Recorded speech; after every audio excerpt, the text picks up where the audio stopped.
Hi, welcome to this tutorial on how to create this portal effect inside TouchDesigner. As you can see, it's a perfectly working portal effect, and we will have such fun with this. Let's begin. First of all, we need a polygon, not a mesh, but a polygon that which is a 3D surface operator. And then we obviously apply a null to it, so we can manipulate it as we wish.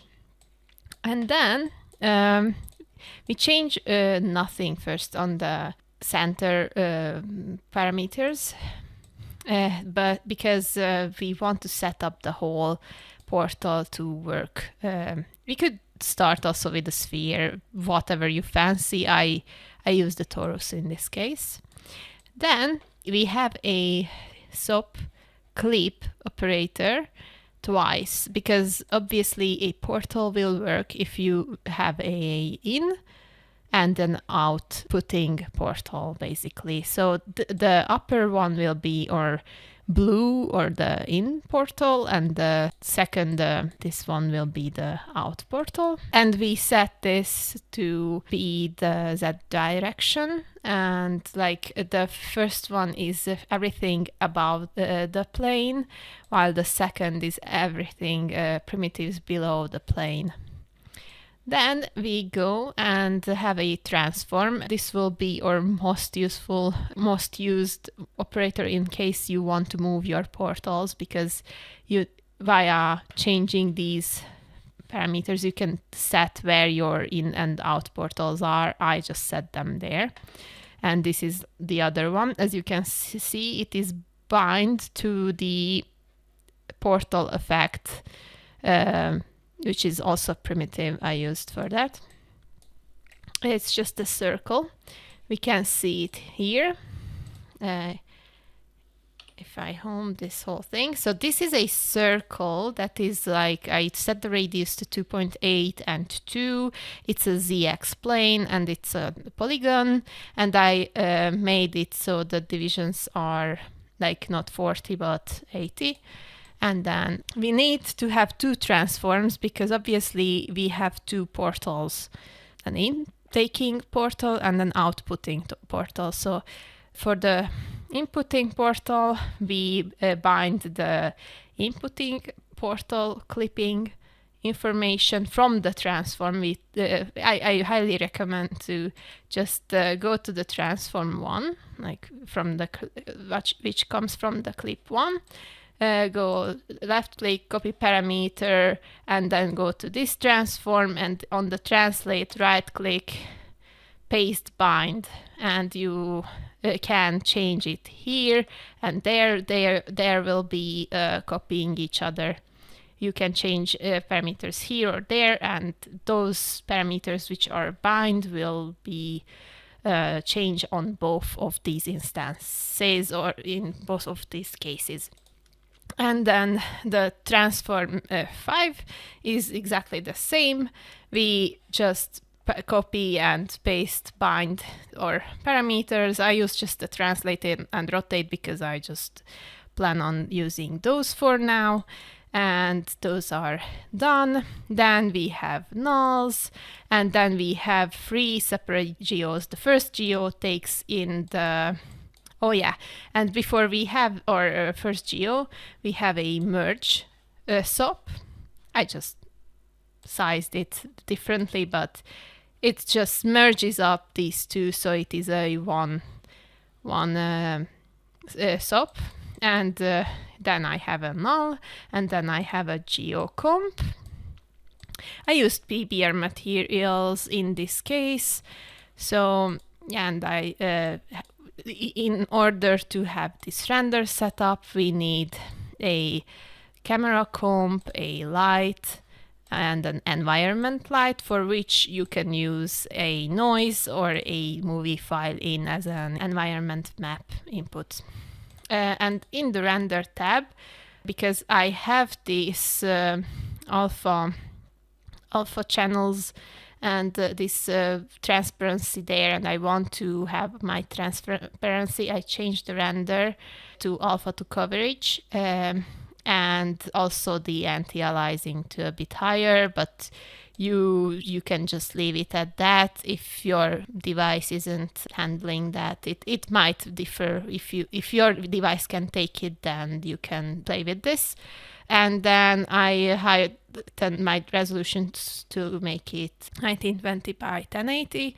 And I obviously used the 13-bit float RGBA pixel format because I wanted to be able to edit that image later on. But back to these materials I created for the portals. It is, as you can see, those are really, really similar. Why is that? It is because they are basically the same. I just inverted the blue to be orange, and that is the magic of it. So how you create that? You have a noise. I made its resolution high, but you can use whatever you like. The higher the better, obviously, but depending on your computation power, you might want to start with something low.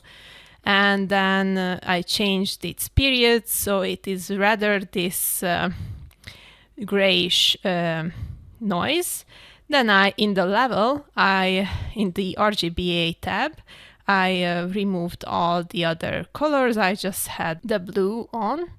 I mean, you can skip this because it wouldn't work. That is why I use this one.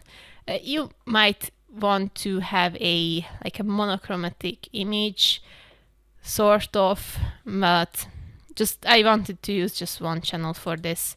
Then I have an HSV adjust to fix that color, so we can change this to whatever color we like, and as you can see, it will always change to the opposite.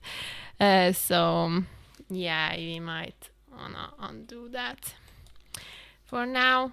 And then I had this more stylized look to it first, but then I chose to create this little feedback loopy effect, which is basically just a feedback loop, which is I can reset with a 1 key. Then I have a transform, which I scale down and rotate, and then I have blurs on both sides, like on the upper line and on the down line. They are a bit different. You can play with these as you like, and then I have a level. This is really, really important here, because if we don't lower its opacity, it would burn out sooner or later, or just became a huge blue image, and we obviously don't want that, so we change it to this. And then we have a maximum operation on this, with having this level on the upper side. Then I had a transform which I animated with an apps time that seconds times 10. Basically had a level and used 2 circle tops to create this type of soft border around. And then I sent this to my PBR materials to set as a base color map and an emit map. This is really important. I used emit on these things. I'll also change these emits to make it like 1.7, so it is really strong and visible, but you can change that to your liking, obviously. This other one is just 1 because the orange is a brighter color and it burns out a lot if I change it to the same values. So I just adjusted it accordingly. And I think, I added here an SSAO, which is basically a screen space ambient occlusion, if I'm not wrong. Yeah, it darkens the corners, basically. That is mainly what it does. And then you can skip this if your device isn't liking it. I used these settings. I am not really familiar with the SSAO as much. I just know these these values work for me. And then I have the bloom. I also like set these things. The bloom intensity doesn't have to be too much. I just like, I think it polishes out the corners and everything, so it is a nicer thing. And then I have an RGB key, and we have a null on the end, and we will take this out to anything else we want. If you want to render it out just an image, then we will have a movie file out or something, or we can like do whatever with it. So do as you wish with this information. I hope you use it well. Make sure you like, share, and subscribe, and tag me on your creations. I plan on creating more these portal effect type things. Maybe create a whole game which uses this. I am not entirely sure, but it would be definitely good if you could help me and support me on my Patreon, and see you on the next one. Bye bye!